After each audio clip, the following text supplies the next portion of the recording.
Hello and welcome. Perseus here. Alright, so let's talk about manufactured outrage recently. The thing is, though, the mainstream media has been doing this forever. I was talking about this back in 2015 when it was all Black Lives Matter this and Black Lives Matter that. All of this bullshit about children being separated from their families, detainees being forced to live in concentration camp-like conditions, and how we need to abolish ICE. This is just the latest narrative concocted by big media to outrage, divide, and manipulate the public. For example, in 2015 and 2016, nearly 2 years, all you heard about was Black Lives Matter, Black Lives Matter. Families of the deceased were shamelessly paraded around on TV for sympathy points, and the usual race baiters jumped up on their soapboxes, while Hillary and Bernie seized the opportunity to pander to the black community with the 2016 election drawing near. Then Trump got elected, and the media kicked Black Lives Matter to the curb. Well, Black Lives Matter didn't go away. They're still very much out there. The mainstream media just found a better narrative to whore. First, they had to get past the initial shock on election night, especially the left-wing outlets. After painting Hillary as the odds-on winner for months and saying Trump didn't have a chance in hell, they were thrown for a loop. Rather than just sucking it up and eating their big heaping plate of crow and moving on, they jumped right into attack mode. You could see the anguish on their faces as they tried to spin it like it was a travesty. It was almost comical. They were all like, "Oh no, how could this happen? We're all doomed." Then the formula became bash Trump for anything and everything you can. If he talks about the wall, call him a racist. If he makes a remark about North Korea, say he's going to start World War III.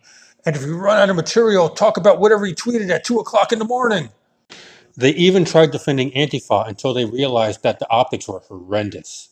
Blatant anti-Trump rhetoric was the driving narrative for several months. Then the Las Vegas massacre happened.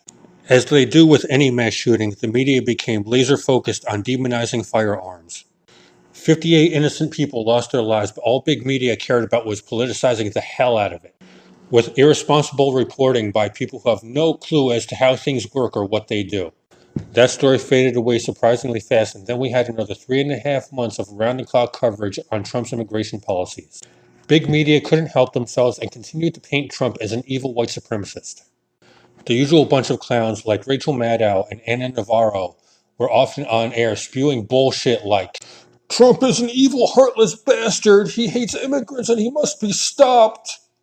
Then we had the Parkland shooting, and in comes this little twerp, David Hogg. The media propped him up on podium after podium to parrot whatever anti-gun nonsense they whispered in his ear 2 minutes prior. The funny thing is, though, there is no doubt in my mind that he thought he was going to be in the spotlight forever, and he was too stupid to realize that they were only using him. Now he's desperately grasping for attention by calling for pointless boycotts that nobody's paying any attention to. And here we are, more Trump immigration propaganda. Only now it's Trump separating children from their parents. Won't somebody think of the children? We need to abolish ICE.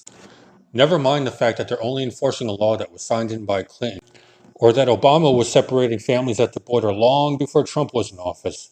Oh, and this Time cover, when it was brought to Time's attention that they got this little girl's story wrong, and she was never separated from her mother, all they had to say for themselves was, "Oh, well, the story might be wrong, but the imagery on this cover truly represents what's going on in our country right now." And why does the media insist on pumping out this garbage? A few reasons. First and foremost, ratings. If everything seems hunky-dory, nobody's watching. Second, they're towing the party line. They stir up a bunch of outrage, and then their political puppet masters get to swoop in and act like they're saving the day. Don't get me wrong, this happens on both sides. The left is just more adamant about it.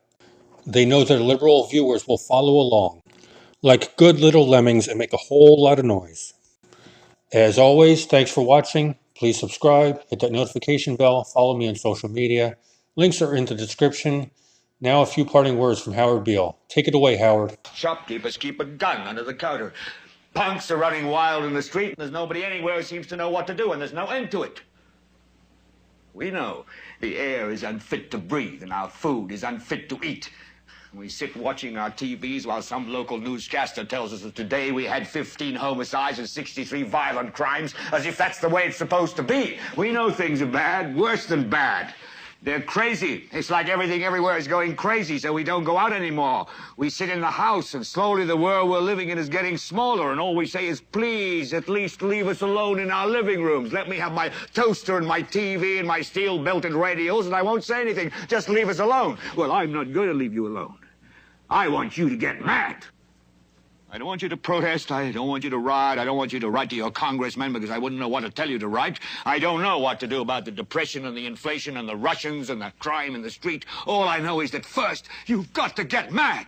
You've got to say, I'm a human being. God damn it. My life has value. So, I want you to get up now.